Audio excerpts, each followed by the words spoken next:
বড় মজা লাগে আমার যে কোরআন মাজিদ যখন পড়ি ফেরাউনের নাম নিলেও 50টা নেকি মেলে, জানেন না? ফেরাউনের নাম কোরআনে আছে 74 বার, আমার জানা মতে 74 বার। প্রতিবার ফেরাউনের নাম নিলে 50 নেকি সর্বনিম্ন। এই রমাদান আসছে নেকি আরো বেশি, রমজানে আরো বেশি বেশি ফেরাউনের নাম পড়লে নাকি আরো বেশি। আর যদি নামাজ দ্বারা পড়েন তারাবিতে যেমন হাফিজ সাহেবরা পড়ে আরো বেশি। তো সর্বনিম্ন হলো 50 নেকি, অথচ আমার নাম নিল 1 নেকি নাই। যদি আমার নাম নেয় আমি বলতে পারবো না আইনে 10 নেকি, লামে 20 নেকি, ইয়াতে 30 নেকি, আমি ফতোয়া দিতে পারবো না। কিন্তু ফেরাউনের নামের মধ্যেই কি কারিশমা, ওর নাম নিলেও 50 নেকি সর্বনিম্ন। ফা 10 নেকি, রা 10 নেকি, আইন 10 নেকি, হুহাও 10 নেকি, নুন 10 নেকি। তাহলে বলবেন এত সব ওর নামের ভেতরে কেন? সে কি অনেক বড় বুজুর্গ ছিল? না, বরঞ্চ আল্লাহ তাআলা কোরআন যেহেতু হেদায়েতের কিতাব, হেদায়েতের কিতাবের বিষয়টি আলাদা। কোরআনে আপনি দেখেন এক যায়েদ রাদিয়াল্লাহু আনহু ছাড়া কোনো সাহাবীর নামই নাই, না আবু বকর, না ওমর, না ওসমান, না আলী। ইঙ্গিত থাকতে পারে নাম নাই, কারো নামই নাই। এমনকি মোহাম্মদ শব্দটাই আয়াতের মধ্যে মাত্র 4 বার আছে, বেশি নাই, মাত্র 4 বার। মুহাম্মাদুর রাসূলুল্লাহ ওয়াল্লাযীনা মা ওয়া মা মুহাম্মাদুন ইল্লা রাসূল ক্বাদ খালাত মিন ক্বাবলিহি রাসূল, এরকম মোট 4 বার পাবেন। সেখানে ফেরাউনের নাম 74 বার। কেন? ওর দাম বেশি, ওর মাকাম বেশি, ওর সম্মান বেশি? না, এই কারণে না। কোরআন তো হেদায়েতের কিতাব, কোরআন তো কখনোই অতীত না, কোরআন সর্বদা বর্তমান। কোরআন কখনোই অতীত হবে না, সেকেলে হবে না। কোরআন সর্বদা বর্তমান। 1500 বছর আগে যেমন বর্তমান, আজকেও বর্তমান, কিয়ামতের 1 সেকেন্ড আগেও বর্তমান। এই কোরআনে আল্লাহ এত বেশি ফেরাউনের কেচ্ছা শুনিয়েছে এজন্য না যে আল্লাহ গল্প শুনিয়ে মজা দিতে চায়। কোরআন গল্পের কিতাব না, কোরআন ইতিহাসের বই না, কোরআন হেদায়েতের কিতাব। এই লাইনে লাইনে, শব্দে শব্দে, অক্ষরে অক্ষরে হেদায়েত। তা আল্লাহ ফেরাউন নিয়ে এত কথা কেন বলেন, এত সওয়াবের ইন্তজাম কেন রাখেন? কারণ আল্লাহ বান্দাকে ফেরাউনের কথা শুনিয়ে শুনিয়ে, বনি ইসরাইলের গল্প জানিয়ে জানিয়ে, নবী মুসা আলাইহিস সালামের অবস্থান শুনিয়ে শুনিয়ে প্রত্যেকের দিলে দিলে এটা বসিয়ে দিতে চান। শোনো, এক ফেরাউন লোকান্তরে, লক্ষ ফেরাউন ঘরে ঘরে, একটা বিদায় হয়েছে, তাতে কি হয়েছে? কিয়ামত পর্যন্ত আরো বহু ফেরাউন আসবে। আরে তোমার জামানার ফেরাউন যেই হবে, তার বিরুদ্ধে জামানার মুসা হয়ে লাঠি হাতে নিয়ে কিভাবে নামতে হবে সেই সবক তুমি শিখে নিবা কোরআনের পাতা থেকে।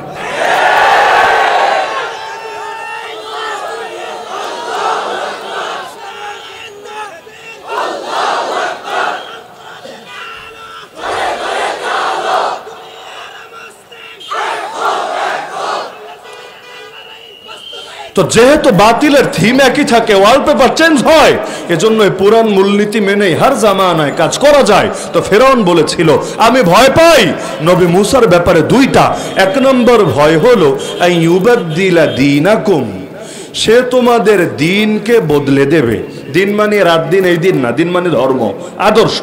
সে তোমাদের আদর্শ, তোমাদের ধর্ম, তোমাদের জীবন ব্যবস্থাকে বদলে দেবে। মানে কি?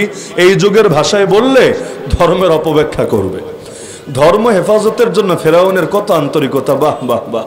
ফেরাউন ধর্মকে হেফাজত করবে, ধর্ম প্রচারের জন্য উদ্যোগ রাখবে, অবদান রাখবে, বিভিন্ন সাংস্কৃতিক কেন্দ্র গড়ে তুলবে। তবে ধর্মের অপব্যাখ্যা যাতে নবী মুসা করতে না পারে, যাতে মানুষকে ধর্মের নামে উগ্রবাদী না বানাতে পারে। আজকাল বলে না ধর্মের নামে রাজনীতি চলবে না, তো কি অধর্মের নামে রাজনীতি চলবে? ধর্মের নামে রাজনীতি চলবে না তো চলবেটা কিসের নামে? রাজনীতিতে ধর্ম টানবেন না তো টানবো কোথায়? ধর্ম সব জায়গায় টানা যাবে, বাথরুমে টানা যাবে, স্ত্রীর সাথে মিলিত হয় টানা যাবে, দাঁত ব্রাশ করা, কাপড় পরা, ওঠা বসা চলা, সব জায়গায় ধর্ম টানা যাবে। আর রাজনীতিতে ধর্ম টানা যাবে না তো কিছু একটা তো টানতে হবে, কারণ আদর্শ ছাড়া তো কাজ হয় না। কোনো না কোনো এক আদর্শ তো টানতে হবেই হবে। তাহলে কোন আদর্শ হবে? ও বুঝেছি, আল্লাহর ধর্ম টানলে তোমাদের বড় বড় মদের বোতল খাওয়া বন্ধ হবে। আর ওদের আর ওদের ওদের আর ওদের আদর্শ টানলে তোমাদের ধান্দা খুব ভালো চলবে। না হলে ধর্ম পরিপূর্ণ হওয়ার মানে কি? ইসলাম যদি পরিপূর্ণ হয়, আগে এটা মানেন যে ইসলাম পরিপূর্ণ নাকি পরিপূর্ণ না। যদি বলে পরিপূর্ণ না, তুই বেটা মুসলমানই না। যদি বলে পরিপূর্ণ, তো জীবনের সব জায়গায় ধর্মের শিক্ষা থাকবে। যদি না থাকে, ইসলাম পরিপূর্ণ হলো কিভাবে? একদিকে বলবেন পরিপূর্ণ, আর একদিকে বলবেন শিক্ষা নাই। একদিকে বলবেন পরিপূর্ণ, আর একদিকে বলবেন শিক্ষা নাই। এর মানে কি? এখন বলবো হুজুর দেখেন, ধর্মের নামে যারা রাজনীতি করে এরা কত ধরনের প্রোপাগান্ডা চালায়, কত ধরনের ভুল ভ্রান্তি করে। ভালো কথা, ধর্মের নামে যারা রাজনীতি করে তারা মানলাম সবাই ভুল করে, তুমি সঠিকটা করো না কেন? তোমারে না করেছে কোন ফাজিলে? ধর্মের নামে যারা রাজনীতি করে ওরা সব পোষা, ওরা সব খারাপ, বুঝলাম, মানলাম। তো তুই বেটা কি? তুই কর ধর্মের নামে।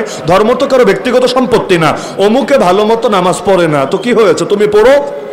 অমুকে ভালো মতো মেহনত করে না, তো কি হয়েছে, তুমি করো। তো অমুকের কাজ পছন্দ হয় না, তুমি এমন ভাবে করো যেটা দেখে সবাই শিখবে। আর ভালো যদি চলে আসে, মন্দের ভাত এমনি ফুরায়া যাবে। ভালো মানুষ যদি চলে আসে, মন্দের ভাত তো এমনি ফুরায়া যাবে। তো তোমরা খাঁটি ধর্মীয় রাজনীতি করে দেখাও না, ইনশাআল্লাহ এখন যারা তোমাদের নজরে ভুল করছে ওদের ভাত থাকবে না, সব ভাত তোমাদের হবে। তো নিজেও করবা না, কাউকেও করতে দিবা না, এইটা তো আসলে ভালো কোনো ইঙ্গিত বহন করে না। তাহলে এক নম্বরে দেখা গেল ফেরাউন ব্যাখ্যা দিল, আমি ভয় পাচ্ছি সে ধর্মের অপব্যাখ্যা করবে, ধর্ম বিকৃত করে দেবে। 2 নম্বর, আইয়ুযহিরা ফিল আরদিল ফাসাদ, আমি ভয় পাচ্ছি নবী মূসা পৃথিবীতে জঙ্গিবাদ ছড়াবে। এখানে আরদ মানে সারা দুনিয়া না, আরদ মানে মিশর। আল্লামুল আহদিল খারিজি, সে মিশর দেশের মধ্যে জঙ্গিবাদ ছড়াবে, সন্ত্রাস ছড়াবে, টেরোরিজম ছড়াবে। ফাসাদ মানে কি? ফাসাদ মানে জিদ্দুস সালাহ, যা কিছু শৃঙ্খলার বিপরীত সবই ফাসাদ, সবই বিশৃঙ্খলা। তো ফাসাদ এতটা ব্যাপক শব্দ, এর মধ্যে সবই আছে। তো ফাসাদের মধ্যে সন্ত্রাস, জঙ্গিবাদ, নৈরাজ্য, এই যুগের ভাষায় বললে ওইটাই দাঁড়ায় আর কি, যে নবী মূসারে পানিশমেন্ট দিতে হবে, না হলে পৃথিবীর মধ্যে দেশের মধ্যে জঙ্গিবাদ ছড়াবে। তাহলে নবী মূসা জঙ্গিবাদ ছড়াবে, আর মাননীয় ফেরাউন মহোদয় ওর এগেইনস্ট টেরর পরিচালনা করবে, জঙ্গিবাদ দমনের জন্য যুদ্ধ করবে। কি যে আজীব মূলনীতি রে ভাই। এই যে আমেরিকা যখন দেখা গেল আফগানের লোকেরা সোভিয়েত ইউনিয়নের বিরুদ্ধে যুদ্ধ করলো, 1 বছর না 9টা বছর, আমেরিকা সারা দুনিয়ার সামনে এদেরকে নিয়ে গর্ব করলো, দেখো এরা বিপ্লবী, এরা স্বাধীনতাকামী, এরা মুক্তিযোদ্ধা, এরা সশস্ত্র স্বাধীনতাকামী, ইত্যাদি ইত্যাদি। এমনকি নিজেরা তাদেরকে সাপোর্ট দিল, শেল্টার দিল, বিভিন্নভাবে মিডিয়া সাপোর্ট দিল, তাদেরকে টুকটাক বিভিন্নভাবে অস্ত্র বিক্রি করলো। অর্থ ধান্দাই, যত বেশি অস্ত্র বেচবে তত বেশি তার ব্যবসা হবে। যদিও অনেকে বলে মাগনা দিয়েছে, মাগনা দেয় নাই।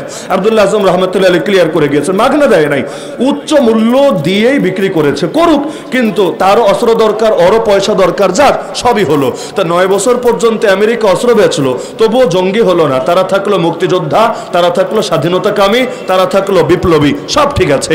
কিন্তু একই যুদ্ধ যখন আমেরিকার সাথে হলো, আগেও সোভিয়েত মারতে এসেছে, আফগানিরা বলেছে মায়ের খাবো না, মায়ের জবাবে মায়ের, টিট ফর ট্যাট, ইট মেরেছ পাটকেল তোমাকে খেতেই হবে।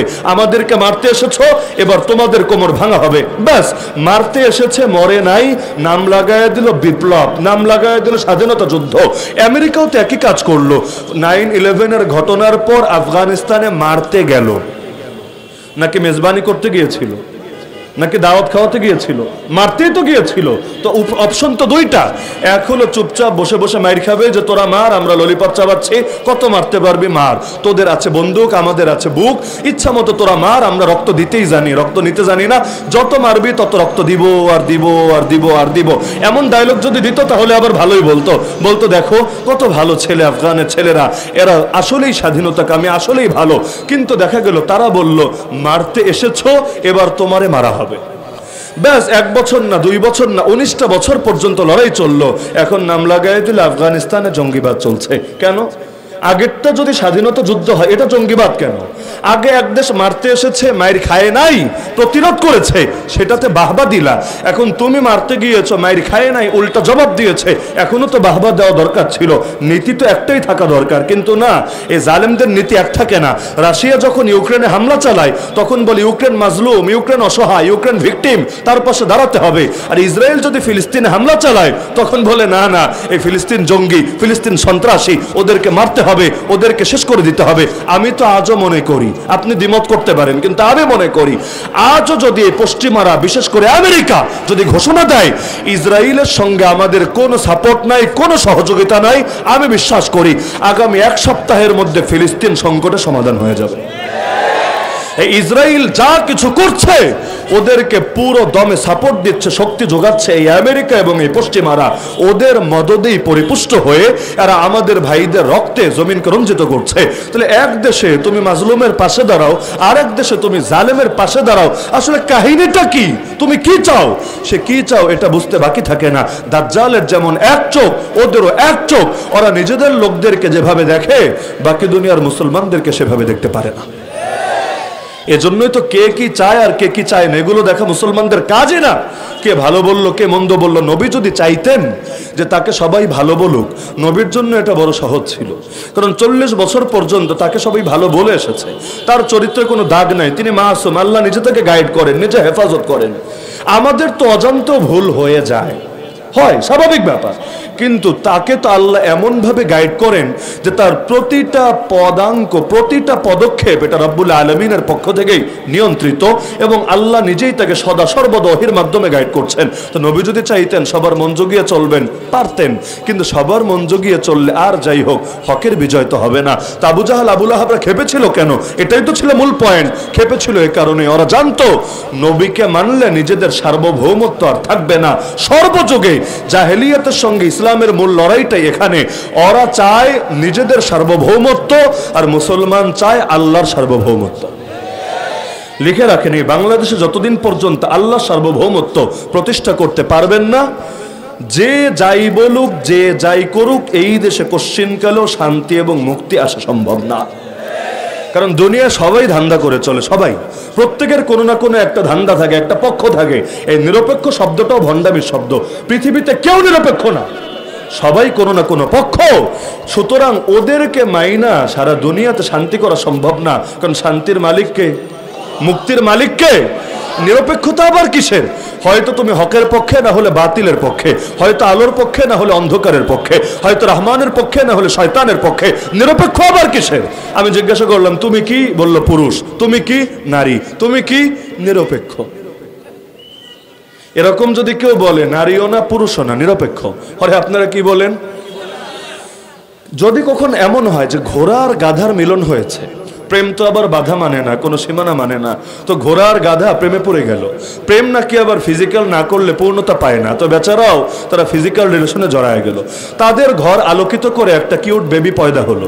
সেই বেবিটা কিন্তু না ঘোড়া হয় না গাধা হয়। ওটা কি হয় জানেন না সবাই? ওটা কি হয়? খচ্চর। আরবিতে বলে বাগলুন, বাংলায় বলে খচ্চর। ভিন্ন একটা জাত, সাইজে ঘোড়ার চাইতে নিচে, আবার এদিকে গাধার চাইতে উপরে। আর আব্বার নাম হইল ঘোড়া, আর আম্মার নাম হইল গাধা। মাঝখানেও না হয়েছে ঘোড়া, না হয়েছে গাধা। এই দেশে কিছু পাগল এমন আছে, এরা আল্লাহরে নিয়েও চলতে চায়, আবার ইবলিসেরও ছাড়তে রাজি না। দুনিয়ার সব দাজ্জাল এবং তাগুতদেরকেও নিয়ে চলবে, আবার আল্লাহর নামও ঠিকই বেঁচে খাবে। এগুলো না হতে পেরেছে এই কুল, না হতে পেরেছে ওই কুল, এগুলো দিন শেষে হয়েছে খচ্চর কুল। সুতরাং বাংলার জমিনে যদি মুক্তি আনতে চান, নতুন এক বাংলাদেশ গড়তে চান, ইসলাম ছাড়া গড়তে পারবেন না। কিসের বৈষম্য মুক্ত বাংলাদেশের স্বপ্ন দেখেন? আল্লাহর জাতে পাকের কসম করে বলি, এই দেশের অর্থনীতিতে যতদিন সুদ থাকবে, সুদ, যতই বৈষম্যের বিরুদ্ধে কথা বলেন, অর্থনৈতিক বৈষম্য জিন্দগিতে দূর হবে না। আর অর্থনৈতিক বৈষম্য যদি দূর না হয়, বাকি বৈষম্যের বেশি দামও থাকবে না। আগে তো পেটে খাবার লাগবে, তারপর বাকি উন্নয়ন চোখে পড়বে। পেটে যদি খাবার না থাকে, ওই পদ্মা সেতু গিলে খাবে নাকি? পেটে যদি খাবার না থাকে, ওই টানেল পানিতে ভিজিয়ে পান করবে নাকি? পেটে যদি খাবার না থাকে, রাস্তা কি হলো আর আকাশপথ কি হলো, এগুলো দেখে দেখে নিজের চাহিদা মেটাবে নাকি? আরে ক্ষুধার্ত পেটে চাঁদের দিকে তাকালে সেই পূর্ণিমার চাঁদকেও এক টুকরো রুটির মতোই লাগে। তাহলে আগে তো পেটের ক্ষুধাকে দূর করতে হবে। আজও বাংলাদেশের 4 কোটির বেশি মানুষ দারিদ্র সীমার নিচে আছে। মোট দরিদ্র 4 কোটি এটা বলি নাই, দরিদ্র তো এই দেশের অধিকাংশই, প্রায় সবাই তো দরিদ্র। দরিদ্র না কে? ওই হাতে গোনা কিছু আছে অন্যদের হক মেরে খেয়ে খেয়ে আর সুদের মাধ্যমে সবার টাকা নিজেদের পকেটে নিয়ে পুঞ্জীভূত করে করে এই গুটি কয়েক পুঁজিপতি আর আধুনিক মহাজনরাই লাভে, বাকি সবই তো এই দেশে গরিব হয়ে আছে। তো দারিদ্র সীমার নিচেই আছে 4 কোটির বেশি মানুষ। এই মানুষগুলো যদি দারিদ্র সীমার নিচে থাকে, তাহলে বৈষম্য দূর হবে কিভাবে? আর বৈষম্য দূর করতে চাইলে খালি ঘুষ আর দুর্নীতি দূর করলেই হয় না, বরং সুদের বিরুদ্ধেও জিরো টলারেন্সে আসা লাগে। কারণ সুদ মানেই বৈষম্য, সুদ মানেই বৈষম্য, আর ভিন্ন কোনো ব্যাখ্যা নাই। তাহলে কিভাবে হবে? আবার দেখেন, কোটা বিরোধী আন্দোলন হলো যে মুক্তিযোদ্ধার নাতিপত্নীদের কোটা আমরা চাই না, কোটা বিরোধী আন্দোলন হলো। সংস্কারের দাবিতে দেশ সংস্কারী হয়ে গেল, ভালো কথা। এখনো পর্যন্ত সংসদে নারীদের জন্য কোটা আছে নাকি নাই?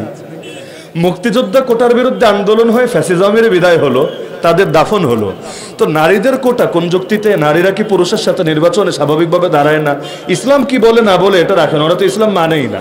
তাহলে এমনি তো নারীদেরকে পুরুষের সাথে দাঁড় করায়। 300 আসনে যেখানে নির্বাচন হয়, সামনে এটা বাড়ানো নিয়ে আলোচনা হচ্ছে। তো 300 জায়গায় 500ই করুক, 600ই করুক। তো শুধু যে পুরুষ দাঁড়ায় এমন তো না, পুরুষও দাঁড়ায়, নারীও দাঁড়ায়, এমনকি হিজড়াও দাঁড়ায়। হিজরাও দাঁড়িয়েছে এবং নির্বাচনে পাশ করে কোনো কোনো জায়গায় ভালো অবস্থানও গিয়েছে, এমপি না হলেও চেয়ারম্যান পর্যন্ত দৌড়ে গিয়েছে। তো দেখা গেল যে যেখানে যেখানে দাঁড়ায়, তাহলে তুমি যখন দাঁড়ালা, জনগণ তোমাকে পছন্দ করলে তোমাকে ভোট দিবে, পছন্দ না করলে দিবে না। হ্যাঁ, নৈশ ভোট এটা বন্ধ করো, ঠিক আছে, যে মরা মানুষও এসে যাতে ভোট দেওয়া যেতে না পারে, না হলে পোলাপানের দিলেও দুঃখ থাকে। হুজুর, আমার দাদা আসলো তো আসলো, নির্বাচন কেন্দ্র থেকে ভোট দিয়ে আবার কবরে গিয়ে শুয়ে পড়লো কেন? এক নজর দেখা দিয়ে যাই তো, কি পাপ করেছি আমরা? এক নজর দেখা দিয়ে গেলেও তো ভালো লাগতো। তো ওইটা অন্তত না হোক, মরা মানুষ এসে ভোট দিবে, আপনি ঘরে থাকবেন, অটো ভোট হবে। তাহলে তুমি দাঁড়াও, তোমার যোগ্য মনে করলে, জনপ্রতিনিধি বানাতে চাইলে জনগণে ভোট দিবে। তাহলে 300 আসনে অথবা 500 600 যাই হোক, এখানে সবাই লড়াই করবে এবং যোগ্যতার ভিত্তিতে নেতা হয়ে আসবে। আর কিছু মানুষ মাগনা ভাগনা ছক্কা মারবে, এদের দাঁড়াতে হবে না, এদের নির্বাচিত হতে হবে না, তারা অটো পাস, অটো আমির, অটো নেতা, এই সব জায়গায় অটোই লাগালো ঝামেলা। রাস্তায় গাড়ি চালাতে গেলে অটোর ভয়ে ভেতর কাঁপে। ঢাকা শহরে এই যে আজকে মাহফিলে আসতে আমার প্রায় আধা ঘন্টা দেরি হয়েছে, অটোর চিপায় পড়ে। অটোরে এত ভয় লাগে, যেখানে লাগবে সেখানে এসে আস। একদিকে অটো আমির, একদিকে অটো গাড়ি, আর একদিকে অটো খলিফা, অটো চালক, সব জায়গায় খালি অটো আর অটো। তাহলে নারী তুমি আলাদা করে অটো তোমাকে কোঠা কেন পেতে হবে? তুমি যোগ্য হলে এমনি নির্বাচিত হয়ে আসবে। হ্যাঁ, যুক্তি দিবে। কিছু নারী যদি তার অটোই পাস না করানো হয়, নারীদের পক্ষে কে কথা বলবে? আচ্ছা ঠিক আছে, নারীদের পক্ষে কথা বলার জন্য কিছু নারীকে নিয়ে বসাতে হবে, ভালো কথা। তো ধর্মের পক্ষে কে কথা বলবে? ধর্মীয় প্রতিনিধিদের জন্য কোঠা রাখলে না, তাহলে কোন দুঃখে? রাখলে সবার জন্য রাখো, না রাখলে কারোর জন্য রাখো না। তো কেউ পাবে আর কেউ পাবে না, তা হবে না, তা হবে না। এখন বলবে আপনারা কি ধর্মীয় প্রতিনিধিদেরকে নারীর সমান বানায় ফেললেন? না, এখানে সমান আর অসমানের কথা না, কিন্তু কাউরে নিয়ে সব খাওয়াবা আর কাউরে তার মৌলিক অধিকারই দিবা না, তার ভয়েসটাই উচ্চকিত করতে দিবা না। মাহফিলে কথা বললে বলবা, মাহফিলে রাজনৈতিক আলাপ চলবে না। আচ্ছা ভালো কথা, যদিও হুজুরদের জন্য চলবে না, নেতাদের জন্য আবার চলবে। হুজুর যদি রাজনৈতিক শিরিক নিয়েও কথা বলে, ঝামেলা। আর নেতা যদি আইসা বলে ভোটটা আমার মার্কাই দিয়েন, এতে কোনো সমস্যা নেই, এতে সুবিধা। মাহফিলে রাজনৈতিক আলাপ হুজুর করতে পারবেন, অন্যরা পারবে, এটাই তো চলছে দেশে। এখন দেখা যাচ্ছে, ভালো কথা, মাহফিলে বলতে পারবে না, ঝামেলা। ফেসবুকে বললেও ঝামেলা, জেল হয়ে যাবে, জেল। আর অনেক শব্দতে এমন, এই যে মাওলানা মামুনুল হক হাফিজাহুল্লাহ গতদিন মনে হয় বয়ান করে গেলেন এখানে বাদ মাগরিব, ওনার বয়ানের খালি লাইভটা দিয়ে দেখেন, অনেকের আইডি চান্দের দেশে চলে যাবে। খালি ওনার নামটা লেখেন যে জামিয়া মাহমুদিয়ায় মুফতি কামাল সাহেবের মাহফিলে উনি এসেছিলেন, খালি নামটা লিখে দেখেন, আপনার আইডি চলে যাবে। তাহলে কথাটা বলবেন কিভাবে? খেলাফত শব্দ লেখেন, জিহাদ লেখেন, দিন লেখেন, শহীদ লেখেন, অনেক কিছু এমন লিখতে দেরি, ঝামেলা হতে দেরি না। তো বলবেন কোথায়? মাহফিলে বলা যাবে না, ফেসবুকে বলা যাবে না। তো ঠিক আছে, জায়গাটা জায়গায় বলি, অন্য জায়গায় বললে বলবা, এখানে বললে কি কাজ হবে? তাহলে সংসদে গিয়ে বলি। তাহলে সব ধর্ম, আমি খালি ইসলামের কথা বলছি না, সব ধর্মের ধর্মীয় প্রতিনিধিদেরকেও কথা দাও, তারাও যাক, তারাও গিয়ে নিজেদের পক্ষে কথা বলুক। আরো যত নাগরিক আছে এই দেশে যারা অবহেলিত আছে, তাদের জন্য কথা দাও, তারাও গিয়ে কথা বলুক। তো কাউরে দিবা না, খালি নারীদেরকে দিবা। কেন রে? এটার মানেটা কি? কি আজীব গল্প শোনায়, নারীর ক্ষমতা, নারী উন্নয়ন। আরে টাকা মানি উন্নয়ন, টাকা মানি এগিয়ে যাওয়া। এতকাল আমাদের মায়েরা, আমাদের বোনেরা, দাদিরা, নারীরা কেউ আগায় নাই, আর এখন টাকা কামিয়েছে, ব্যাস এগিয়ে গেল। স্বামীর কথা শুনলে হয় গোলামি, আর সারের ঝাড়ি খাইলে এটা হয় না। নিজের ক্যারিয়ার, নিজের ভবিষ্যৎ, নিজের একদম এগিয়ে যাওয়ার পথ, এর মানেটা কি? গর্ব করে দেখো বাংলাদেশ কিভাবে এগিয়েছে। ক্ষমতায়ও নারী, বিরোধী দলীয় নেত্রীও নারী, সংসদের স্পিকারও নারী, খালি জাতীয় মসজিদের খতিব পদটা বাকি। সুযোগ পেলে সেখানেও দিত, কিন্তু এখানে দিলে আবার পাবলিক মানবে না, নাহলে সেখানেও ঢুকায় ছাড়তো। এর মানেটা কি? তাহলে এখান দিয়ে যে পুরুষ আবার অটো পিছায়া যাচ্ছে, এইটা মাথায় আসে না। কাশিমপুর কারাগারে দেখেছি কি পরিমাণ পুরুষ যে নির্যাতিত হয়ে বন্দী আছে, হিসাব নাই। নারী নির্যাতন নিয়ে মামলার ব্যবস্থা আছে, পুরুষ নির্যাতন নিয়ে তো ব্যবস্থা নাই, আছে নাকি? এই যে জুলাই আন্দোলনের পর দেখলাম অনেকে ঢাকায় আন্দোলনও করেছে, অনেক নির্যাতিত পুরুষ। আসলে হাসির বিষয় না, লজ্জারও বিষয়।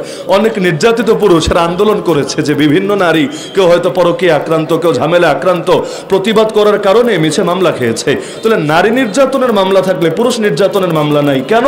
কারণ এক দলরে আগাইতে গিয়ে আর এক দলরে পিছায় দিলে লাভ হবে কিভাবে?